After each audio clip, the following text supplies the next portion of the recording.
Hello, sports ബിറ്റിലേക്ക് ഏവർക്കും സ്വാഗതം. ഇന്ന് IPLൻ്റെ ഫൈനലാണ്. അതിൽ RCB ഇറങ്ങുമ്പോൾ അവർക്ക് ആ ടൈറ്റിൽ ഡിഫെൻഡ് ചെയ്യാൻ പറ്റുമോ എന്നാണ് ചോദ്യം. ബാക്ക് ടു ബാക്ക് IPL കിരീടങ്ങൾ ഇതിനു മുമ്പ് ആരെങ്കിലും നേടിയിട്ടുണ്ടോ? രണ്ട് ടീമുകൾ നേടിയിട്ടുണ്ട്. CSKയും MIAയും അല്ലാതെ മറ്റേത് ടീമാണ് ഇങ്ങനെ നേടാൻ? അല്ലേ, നേടിയിട്ടുണ്ട് അവർ. അവരുടെ ഈ എലൈറ്റ് ഗ്രൂപ്പിലെത്താൻ RCBക്ക് കഴിയുമോ എന്നാണ് ഇപ്പോഴത്തെ ചോദ്യം. 2011 CSK IPL കിരീടം ടൈറ്റിൽ സക്സസ്ഫുള്ളായി ഡിഫെൻഡ് ചെയ്തത്. 2010-ലും 2011-ലുമായി അവർ കിരീടം ചൂടി. മുംബൈ ഇന്ത്യൻസ് ഇതേ നേട്ടത്തിലേക്ക് എത്തുന്നത് 2020-ലും 2019-ലുമാണ്. അതുപോലെ തന്നെ 2026-ല് ആ നേട്ടം സ്വന്തമാക്കുമോ RCB എന്നാണ് അറിയേണ്ടത്. എന്തായാലും അത്ര എളുപ്പമുള്ള കാര്യമല്ല എന്ന് എല്ലാവർക്കും അറിയാം. ഇന്നത്തെ മത്സരം നടക്കുന്നതാകട്ടെ ഗുജറാത്ത് ടൈറ്റൻസിൻ്റെ ഹോം ഗ്രൗണ്ട് കൂടിയായ അഹമ്മദാബാദിലെ മൊട്ടേറിയിലെ സ്റ്റേഡിയത്തിലാണ്.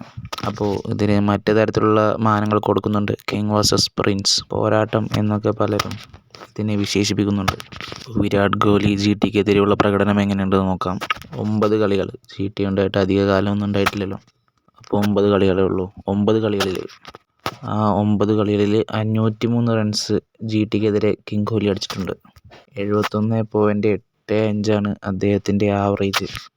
153.82 സ്ട്രൈക്ക് റേറ്റിലും ഒരു സെഞ്ചുറിയും 4 അർദ്ധ സെഞ്ചുറിയും അടക്കമാണ് ഈ 503 അദ്ദേഹം അടിച്ചിരിക്കുന്നത്.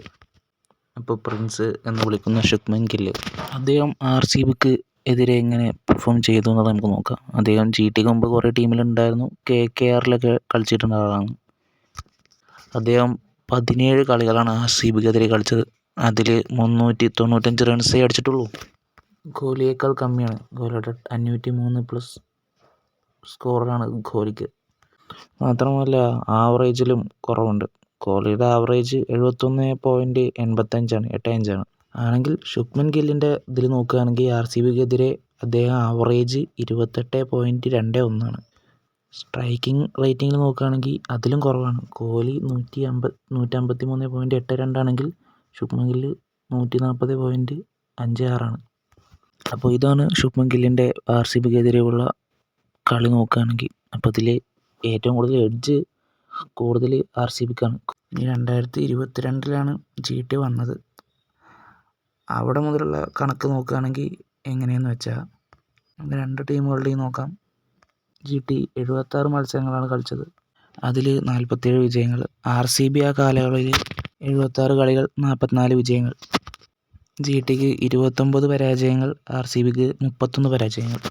വിൻ പെർ ലോസ് നോക്കുകയാണെങ്കിൽ GT 1.62, RCB 1.42 വിൻ പെർസെൻറ്റേജ് നോക്കുകയാണെങ്കിൽ GTയുടെ 61.8, RCBയുടെ 57.8.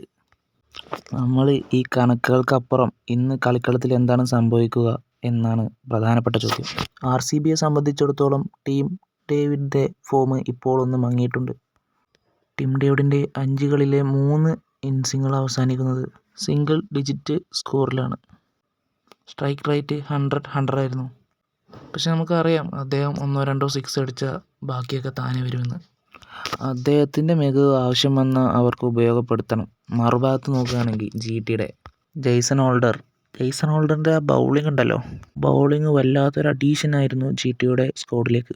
ഇന്ത്യൻ പിച്ചുകളിൽ അദ്ദേഹത്തിന് എക്സ്ട്രാക്റ്റ് ചെയ്യാൻ പറ്റുന്ന ഒരു എക്സ്ട്രാ ബൗൺസ് ഉണ്ടല്ലോ, അത് എതിരാളികൾ നന്നായിട്ട് ബുദ്ധിമുട്ടിപ്പിക്കും. എന്തായാലും നല്ലൊരു പോരാട്ടത്തിൻ്റെ ദിവസമാണെന്ന്. ആര് കിരീടം തൂക്കും കാത്തിരുന്ന് കാണാം. വീഡിയോ അവസാനിക്കുന്നു. ക്രിക്കറ്റ് ലോകത്തെ പുതിയ വിശേഷങ്ങളുമായി സ്പോർട്സ് ബീറ്റ്സ് ഇനിയും വരുന്നതായിരിക്കും.